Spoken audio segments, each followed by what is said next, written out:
Well, hello and welcome to this episode of the Small and Supercharged podcast. It is a solo for me and we're going to be talking about luck.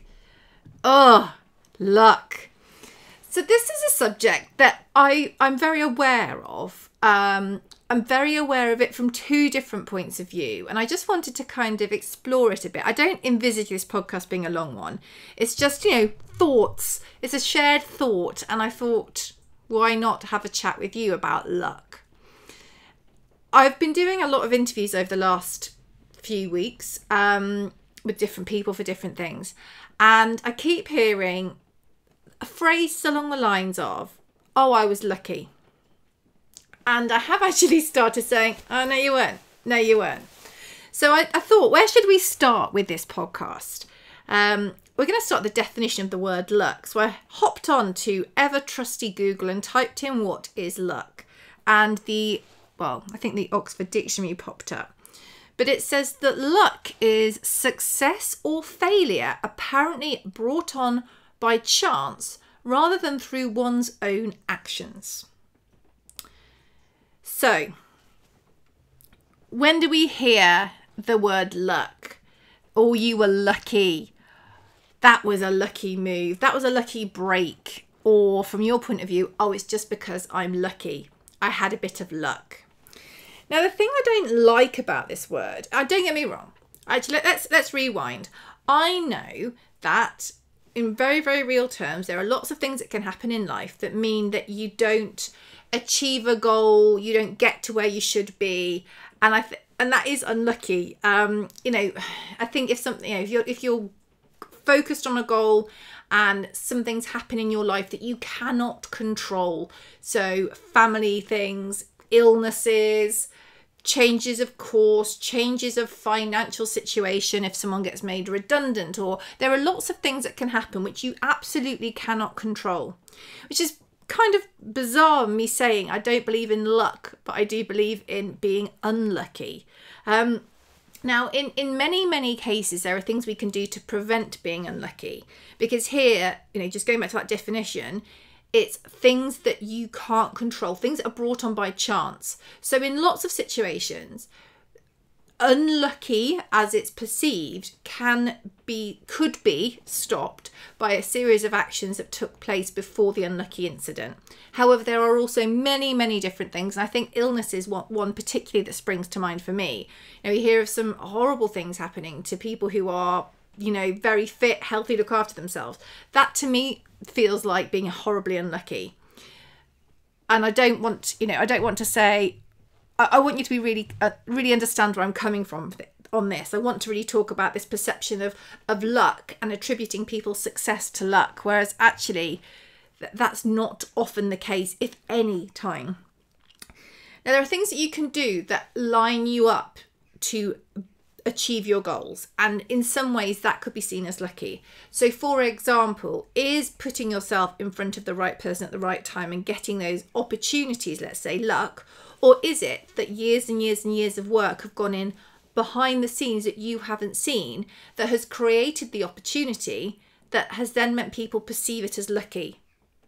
You get a promotion at work, you're against a few different people, you've all got similar CVs, similar positives, but you get the job. Now, is that because you're lucky?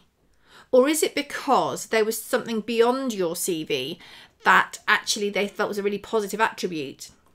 Did you interview better than somebody else with similar qualifications, similar, I'm going to say attributes again, in that area, and you interviewed better? Did you have better plans for what you would do with the job if you had it and how you would develop it? Now, is that luck? Or is that hard work, strategic thinking, logical thinking, and the work that you've done to get to that point? I would argue the latter. I would argue it was luck. Sorry, I think that's wrong. So I would argue that it wasn't luck. I would argue that that was a lot of work that got you to that point. I've been interviewing quite a lot of people over the last few weeks. I was up at Blenheim Palace International Horse Trials on the stage there, and we've had some amazing riders who've talked about what they've been up to, and they said, oh yeah, I was lucky. And I know exactly who I'm talking about here. And I said, no, you weren't lucky. You worked incredibly hard. It might have been that the right horse came along at the right time, and you could possibly attribute that to luck. But the fact that you were able to get that horse, get that ride on the horse, get those sponsors, get people to understand you, is that luck, or is that actually years and years and years of hard work that meant when that horse became available, with the example of horses, that you were really well positioned to say to the sponsors that you've nurtured relationships with for a long, long time, I think this horse is special and could take me to whatever that pinnacle of that career is or was. I mean, it's not over yet. There's loads to go. So that could take them there. Is it luck that the person who was in that position had worked incredibly hard on their ridden ability, their skill, proving their form, going to shows, going to competitions, that meant that they were a serious prospect for that horse that could take it to the top of its career? It's not luck. That isn't luck. Perhaps there are elements of chance, that animal becoming available at the right time when other things had happened. But overall, the other aspects that go into that, not luck. That is hard work. And that's what is working to make these things achievable. Because even if that horse had come available, working through this example, at that time, but that person hadn't put the work in to get people to be owners of that horse, that couldn't have happened. If that person hadn't put the work in to develop the form in that area, then they wouldn't have been up to riding a horse like that and would not be able to take it to the pinnacle of its career. If you think about other opportunities, when we've talked about the job idea, or maybe a project that someone really, really wants to land, whichever way this is, you might look at it and think, gosh, that was lucky. That was lucky that they got that project, they got that job, they got that contract, they got that opportunity. But what I find very interesting, and would absolutely urge you to do the next time you think, gosh, they were lucky, is take a step back and look at how they did it. And how I would do this is I would look at what things would need to be in place for that opportunity to work, that contract, that job. Would that person need to have specific form in the area? What kind of experience would they need to have? What kind of attitude would they need to have? I would go through everything that could help them in that. And then if you want to achieve similar things, you can't rely on luck. Luck might be the thing that just everything aligns at the right time and you might feel that's luck, but we can all do huge amounts of work to make sure that when that opportunity comes along, that chance opportunity, that if we are wanting to frame it as luck, we have put ourselves in the best position to get that. So with a contract, with an opportunity, with a job, what experience can you gather? What qualifications, if that's the route this is going down, can you collect that means that you are in a really strong position to do that? Who can you meet? Who can you connect with that will maybe give you information that will help you achieve that goal? Or will be able to introduce you to people who could be very useful in achieving that goal? What other things could you do to make yourself in an excellent position for when that opportunity comes forward? That's what, in my opinion, when I see things attributed to luck, it's usually a whole heap of preparation that's taken a multi-pronged attack, meaning that when that thing has happened, they're in the perfect position to jump on it and to excel in that area. And to me, that's not luck. To me, that is clever strategic planning. And I think from the outside looking into it, it's actually very empowering, because when we feel that people are lucky and they get these things because they're just lucky and we're just unlucky, that is the opposite of empowering, because we feel that nothing is in our control at all. And in fact, that's not the case. There are things that happen that we cannot control. I think we've touched on that. And there are opportunities that come through and you could feel you're perfect for them, and because of various things you don't get them. And that is really horribly sad. I get that. But that also means you're in a really strong position to go for something similar or go again when that opportunity raises its head again. But what we can all do is we can set our sight on that goal, and we can push the concept of luck to one side, because that isn't going to help us. If we think it is all down to chance, what can we do about that? Well, what we can actually do is we can take the concept of chance away and improve our chances of achieving that goal by kind of reverse engineering, deconstructing the steps that would help that person get into the best position, help you get in the best position. And this is really motivating, because it takes this luck, this chance, this concept that nothing at all is ever in our control away, and gives us tangible goals to work towards. So my question for you today, when you next think about someone being lucky, about yourself being lucky, about you doing something and think, oh, that was just luck.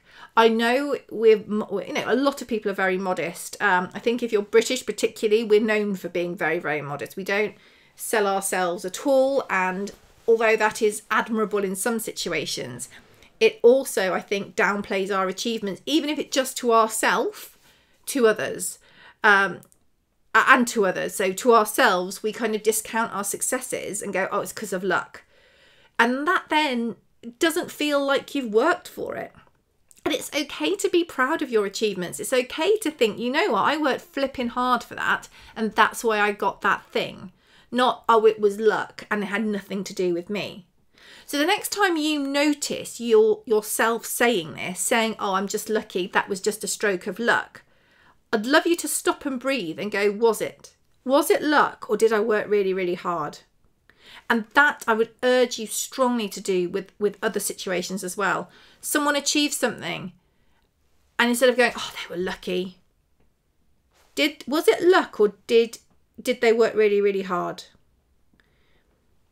I also think it's important to give yourself a little bit of grace, that you can work incredibly hard and put yourself in the best position, and sometimes you can just be pipped to the post. Bizarrely, although I don't believe in luck per se, I think sometimes things can align and work well, but you've got to be in that prime position. I do think that being unlucky, have things happen that are out of your control that can have a detrimental impact. I do believe in that, because I've seen it happen too many times. But with luck, not so much. I would absolutely love your thoughts on this. What do you think about luck? Do you believe in luck? Or actually, do you think that there's more going on behind the scenes? It's the whole overnight success thing, isn't it? We look at someone and go, oh, they just, they started up yesterday and now they're a multimillionaire. No, that doesn't happen. You need to look at all the years of prep they did. Even if they launched an idea and it did really well in a short space of time, they will have come from somewhere. There will have been some threads that run through that put them in that position to achieve that success. So it's not luck, it's hard work. And I think it's really important that we look at that, because it's just so much more useful and gives people credit for their hard work as well. Gives you credit for your hard work. I'd love to hear your thoughts on this. What do you think about luck? Is it a thing? Do you disagree with me? It's fine if you do. Head on over to Instagram. I am there for it. I'd love to know your thoughts. It's something it's been on my mind for a while now, and just kind of came to the fore a few times, and I thought this is a thing to talk about. This is a thing I want to talk about. I want to share. I want to hear your thoughts on, and I want to share the kind of things that I've learned from speaking to some incredibly successful people, from listening to incredibly successful people. And hearing what they do. I mean, a great podcast to listen to hear about people's successes that perhaps we think were overnight, were easy, and that they were just lucky. I love Diary of a CEO with Stephen Bartlett. I'm listening to his probably one of the most recent ones with Trinny Woodall, who I think has done an incredible job with her Trinny London brand. But if you listen to what she did to achieve it, it's hard work. It is incredibly hard work. And I think more stories like this that we see that are present, it helps us to really go, no, that's not luck. This is hard work. If you would like to hear more podcasts, of course, there is a whole load on the small and supercharged, whether you watch it or listen to it, on Instagram. I'm going to do that again. If you love this podcast, I would absolutely love it if you would hop on over to wherever you listen to the Small and Supercharged podcast and rate and review it. It really, really does make a difference to me and others looking for some good listening. And there's loads of episodes for you to listen to there. If you are new to the podcast, welcome. Enjoy. I hope it's been useful for you today, and we will catch up next week. Take care.